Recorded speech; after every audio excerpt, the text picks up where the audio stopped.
Hello दोस्तों इस video में आज हम जानने वाले हैं कि अगर आप जो भी आपके पास परचेजिंग आती है और इंपोर्ट एक्सपोर्ट आप करते हैं, जो भी डॉलर की परचेज आती है, पाउंड की परचेज आती है, किसी भी आपके पास अगर अदर करेंसी में जो भी परचेज सेल आप कर रहे हैं तो वो कैसे करना है और सॉफ्टवेयर में दोस्तों आपको कैसे सेटअप करना है। पहले इसका सेटअप करना होता है, सेटिंग करनी होती है, उसके बाद ये ऑप्शंस आपको नज़र आते हैं। तो दोस्तों वीडियो में आप बने रहें ताकि आप डिटेल में सारी चीज़ों को जान पाएँ। और अगर आप नए हैं तो जरूर चैनल को सब्सक्राइब करें ताकि इस तरह की इन्फॉर्मेटिव वीडियोस आपको मिलती रहें।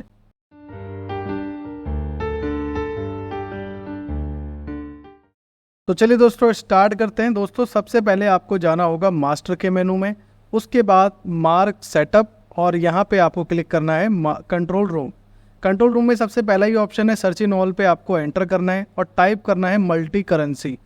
जैसे ही आप मल्टी करेंसी टाइप करेंगे उसके बाद आपको एंटर करके एक्सेप्ट करना है।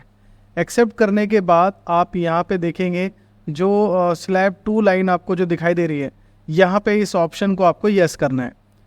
तो इस ऑप्शन को यस करना है और फिर आपको एंटर करके सबसे लास्ट में भी एक ऑप्शन नज़र आ रहा है, इसको भी आपको यस करना है। वैसे बाय डिफ़ॉल्ट यस हो जाएगा ये, अगर ना हो तो फिर भी इसे यस करना है आपको। उसके बाद स्केप करके इसे यस कर देंगे। और उसके बाद दोस्तों आपको पहली सेटिंग हमारी यहाँ पे डन हो गई है। अब जो दूसरी सेटिंग है, दोबारा से आप जाएंगे mark setup control room search in all पे आप एंटर करेंगे और इस बार टाइप करेंगे यहाँ पे आस्क सेल टाइप। तो यहाँ पे हमने आस्क सेल टाइप जो है टाइप कर लिया। उसके बाद एक्सेप्ट करेंगे। एक्सेप्ट करने के बाद दोस्तों अब जैसे ही ये सेटिंग का ऑप्शन खुल रहा है तो स्लैब 1 की जो दूसरी लाइन है, इस दूसरी लाइन पे आपको क्लिक करना है जिस पे लिखा है ask if party is local or central both. इसे हमें करना है ए, जैसे कि आप देख पा रहे हो। और जो स्लैब 1 की जो दूसरी लाइन है इसको करना है हमें नो, जो लिखा हुआ है ask sale type on the basis of party GST number, तो इसे करना है नो। सिंपली अगर आप देखेंगे तो हमने दूसरे ऑप्शन को क्या किया है, ए किया है, और तीसरे ऑप्शन को नो किया। उसके बाद स्केप करके इसे यस करें। तो दूसरी सेटिंग भी हमारी कंप्लीट हो गई है। अब हम जो है तीसरी सेटिंग के लिए जाएंगे। 3 सेटिंग इसमें हमें करनी होगी। अब आप जाएंगे पासवर्ड एंड पावर्स पे, ऑपरेटर पे आप क्लिक करेंगे। ऑपरेटर पे क्लिक करने के बाद आपको मार्क के जितने भी जो यूज़र आपने बना रखे हैं वो सारे यूज़र शो हो जाएंगे। और जिस यूज़र में आप चाहते हैं कि ये मल्टी करेंसी का काम कर सके उस पर एंटर करें। सर्च इन ऑल पे भी एंटर करें। अब यहाँ पे टाइप करें टुडे टाइप करने के बाद इसको एक्सेप्ट करें। एक्सेप्ट करने के बाद दोस्तों यहाँ पे जो स्लैब 2 की लाइन है, 2 की लाइन में जो दूसरा ऑप्शन है power to change today date and today rate, इसे आप क्या करेंगे, यस करेंगे। तो हमने इसे यस कर दिया। और यस करने के बाद आप यहाँ पे 1-2 बार एंटर करें, स्केप करके इसे यस करें और उसके बाद स्केप करें और इसे यस करें। तो दोस्तों सेटिंग हमारी कंप्लीट हो चुकी है। 3 सेटिंग करनी होती है, तीनों सेटिंग हमारी कंप्लीट होगी। अब आपको यहाँ पे कंट्रोल यू करना है और उसी यूज़र से लॉगिन करना है दोबारा से। और जैसे ही लॉगिन करेंगे तो मास्टर के मेनू में आप आएंगे और मास्टर के मेनू में जो चौथा ऑप्शन है जहाँ पे लिखा है प्रिस्क्रिप्शंस एंड रेट्स, यहाँ पे आपके हो सकता है ये भी लिखा नज़र आ रहा हो रेट एंड डिस्काउंट, इस तरह से। तो आप कैलकुलेट ये कर लीजिए कि मास्टर के मेनू में जाके चौथा ऑप्शन जो आ रहा है उसमें स्लाइड करेंगे तो यहाँ पे टुडे करेंसी रेट आपको शो हो रहा है। तो जैसे ही टुडे करेंसी रेट में आप क्लिक करेंगे, यहाँ पे आपको डेट मेंशन करना है। जैसे जो आज डेट है वो 26 सितंबर 2024 है, तो यहाँ पे मेंशन किया। और यहाँ पे जो भी आप करेंसी में डील कर रहे हैं और उस करेंसी का आज क्या रेट है आप मेंशन कर सकते हैं। अब यहाँ पे ये भी क्वेश्चन हो सकता है कि आप येन में कर रहे हैं या कोई और भी करेंसी में कर रहे हैं, तो ये करेंसी चेंज करने का भी ऑप्शन है। जहाँ पे कर्सर जा रहा है, जहाँ पे अभी ये रूबल्स लिखा हुआ है, इसको हटा के आप येन कर सकते हैं।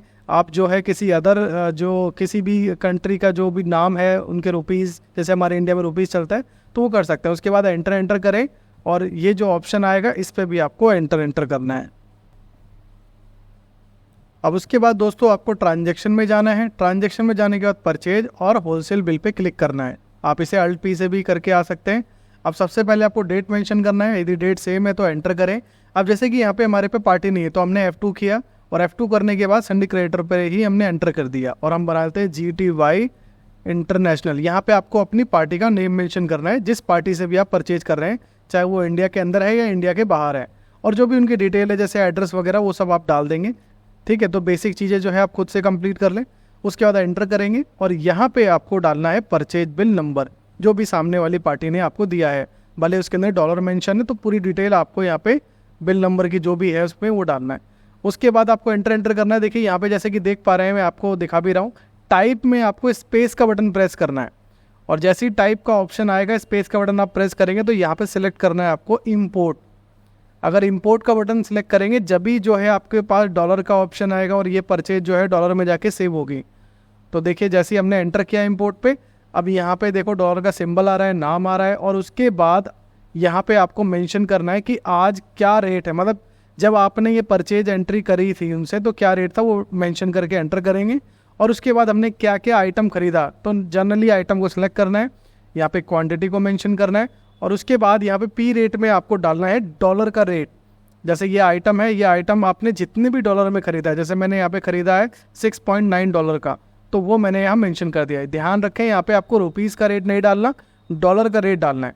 और जैसे मैं दूसरा आइटम सेलेक्ट करता हूँ और उसके बाद इसको भी हम एंटर करके आगे बढ़ते हैं और यहाँ पे क्वांटिटी को मेंशन करेंगे। उसके बाद हमें ये $8 का मिला है और इसको हम स्केप करेंगे। अब हम बिल को सेव करने के लिए जो है Ctrl+W कर सकते हैं, एंड का बटन, और नीचे की साइड पे आप देखिए ये जो हमारा बिल है वो $503.50 का हो गया। तो जैसे ही मैंने Ctrl+W किया, एंटर किया और एंटर करके हम इसको सेव कर देंगे। तो आप देखिए दोस्तों जैसे ही ये सेव होने लगा तो यहाँ पे एक ऑप्शन आ रहा है, जो इंडिया में जैसे ही सामान आपका अगर आ जाएगा तो उसमें कस्टम ड्यूटीज़ लगती है, तो इस ऑप्शन को आपको येस करना है और जो भी कस्टम ड्यूटी लगी है उसका एक HSN कोड होता है, वो HSN कोड आपको यहाँ पे मेंशन करना है। जैसे अब यहाँ पे आप जैसे ही एंटर करेंगे तो आपका जो भी HSN लिस्ट है वो शो हो जाएगा, जैसे कि यहाँ पे आप देख पा रहे हैं। अब यहाँ पे HSN बनाने के लिए आप F2 करेंगे और F2 करने के बाद जो भी टैक्सेस है 18, 12 जो भी है वो डाल देंगे और उसके बाद यहाँ पे क्वांटिटी को मेंशन करेंगे और यहाँ पे अमाउंट डालेंगे। जो भी अमाउंट आप डालेंगे उसको एंटर करेंगे, ऑटोमेटिक उसके अंदर जो भी आपने 18% डाला है उसके अकॉर्डिंग टैक्स इसमें लग जाएगा। और फिर जो भी इसमें टैक्स लगा है ये आपका अलग से एक वाउचर एंटर कर देगा, जो दोबारा से एंट्री करने की जरूरत नहीं पड़ेगी। देखिए कैसे, जैसे हमने इसको एंटर किया तो एक वाउचर एंट्री हो रही है, आप देख पा रहे हैं यहाँ पे voucher entry, general voucher entry जो होती है, जो भी कस्टम ड्यूटीज़ आपके इस पे लगी है। उसके बाद एंटर करेंगे। अब यहाँ प्रिंट का ऑप्शन आ गया, इस वाले प्रिंट को हम कर देते हैं स्केप। और ये देखिए अब यहाँ पे जो लेजर बैलेंस है इनका वो 41,790.50, ये जो बैलेंस है ये रुपीज़ में बैलेंस है। जो भी हमने डॉलर का आइटम खरीदा वो ऑटोमेटिक कन्वर्ट हो गया जो भी हमने रेट डाला था उसके अकॉर्डिंग। तो अब इनके लेजर बैलेंस पे वो शो होने लगेगा। अगर हमें लेजर की डिटेल चेक करनी है तो आप लेजर अकाउंट पे क्लिक करेंगे, सर्च करेंगे उस लेजर को। जैसे हमारा जो लेजर था वो था ये CT और इसके ऊपर एंटर करेंगे और यहाँ पे देखिए अभी जो स्टेटमेंट आपको दिखाई दे रही है वो दिखाई दे रही है आपको अमाउंट की। आप यहाँ पे F6 का बटन प्रेस करेंगे और एंटर करते हुए जाएंगे और उसके बाद यहाँ पे देखिए शो करेंसी, यहाँ पे माउस से क्लिक करें और डॉलर पे क्लिक कर दीजिए या जो भी आपको देखना है उस करेंसी पे क्लिक करके एंटर करेंगे तो आपको यहाँ डिटेल में शो होगा कि आपने ये जो परचेज करी थी वो $503.50 की ये हमने परचेज करी थी। तो ये आपको इस तरीके से F6 करके फिल्टर करके देख सकते हैं पार्टी की स्टेटमेंट के अंदर। तो यहाँ पे ये चीज़ें क्लियर हो जाती है। अब यहाँ पे एक क्वेश्चन ये बन सकता है कि हमने तो जो है 2 दिन 4 दिन पहले जब खरीदा था उस समय जो डॉलर का रेट था वो 83 का था, लेकिन आज हम उसको पेमेंट कर रहे हैं तो आज जो डॉलर का रेट है वो 85 का है, तो उसका एडजस्टमेंट कैसे होगा। तो अब इस चीज़ को आप ध्यान से देखिए।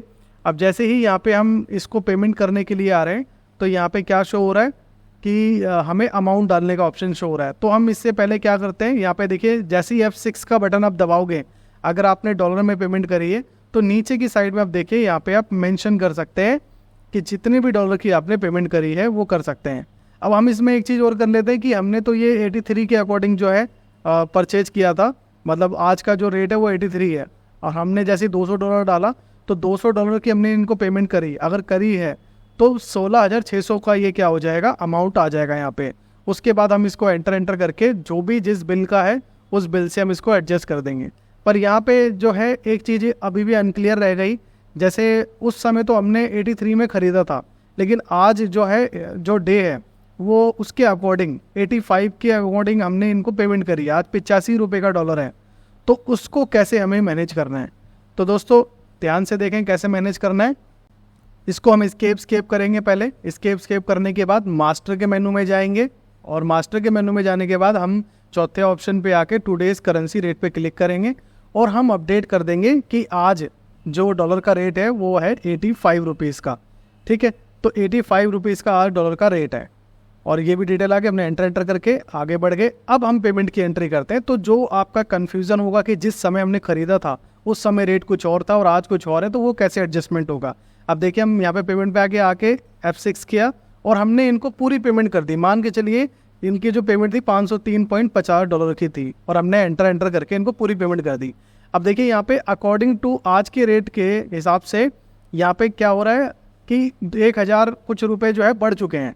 हमने 41,790 का खरीदा था सामान, अब बढ़ चुका है। तो अब हम यहाँ एंटर करते हैं, बिल सेलेक्ट करते हैं कौन सा वो बिल है, उसके बाद एंटर करेंगे और जो बचा अमाउंट है न्यू रेफरेंस पे आप एंटर करके इसको एंटर करके सेव कर देंगे और फिर एंटर करके यहाँ पे स्पेस का बटन प्रेस कर सकते हैं। अगर आपने बैंक से पेमेंट की है, आपका बैंक यहाँ बना होना चाहिए, उसके बाद आप एंटर करके इसको प्रॉपरली सेव कर देंगे।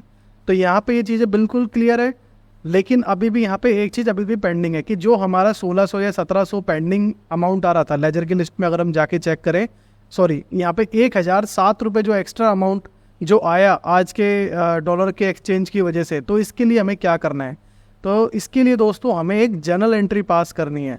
डॉलर एक्सचेंज का हमें एक लेजर बनाना होगा और उसके बाद हम इस जो भी हमारा ये 1000 का डिफरेंस आया है आज के रेट बढ़ने के अकॉर्डिंग, हम इस जर्नल एंट्री से एडजस्ट करेंगे। तो सबसे पहले हम क्या करेंगे कि लेजर को क्रिएट कर लेते हैं।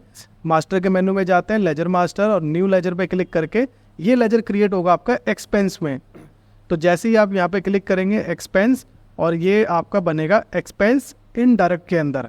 अब ये डिपेंड करता है कि आपका जो सामान है वो अगर मैन्युफैक्चरिंग के करने के लिए आया है तो डायरेक्ट में आप बनाएंगे, और अगर ये आपका डायरेक्ट ट्रेडिंग के लिए कि आपने वहाँ से ख़रीदा और सीधा एज इट इज़ आप इंडिया में इसको सेल कर रहे हैं, तो इनडायरेक्ट एक्सपेंस में ये आएगा। तो अब हम यहाँ पे इसका नाम रख देते हैं डॉलर एक्सचेंज एडजस्टमेंट।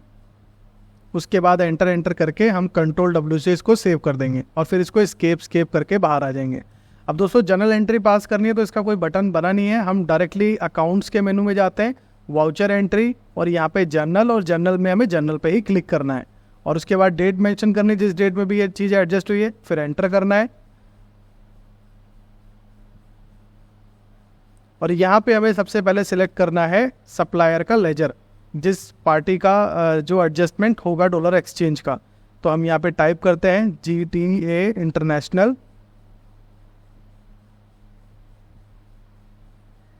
उसके बाद एंटर करना है और एंटर करने के बाद ये सेम अमाउंट यहाँ पे डालना है 1007 और एंटर करके यहाँ न्यू रेफरेंस नहीं करना, हमें यहाँ पे करना है हमें एडजस्ट रेफरेंस। माउस से क्लिक करके आप कर सकते हैं और उसके बाद एंटर करके हम आगे बढ़ जाएंगे एंटर।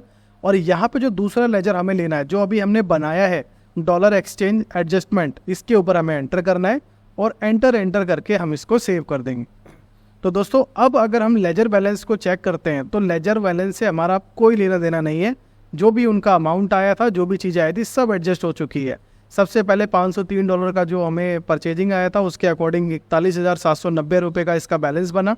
उसके बाद फिर हमने इनको पेमेंट कर दी, जो कि करेंसी रेट चेंज होने के कारण 42,797 की पेमेंट गई और बचे 1007 रुपये। तो वो हमारा डॉलर एक्सचेंज के लिए बैंक ने हमसे चार्ज किया, तो उसकी एंट्री जो है हमने जनरल एंट्री से मैनेज करी है अपने एक्सपेंस के लिए। तो यहाँ पे हमने जो है 1007 की एंट्री कर दी। अब जो हमारा लेजर बैलेंस है वो बिल्कुल जीरो है।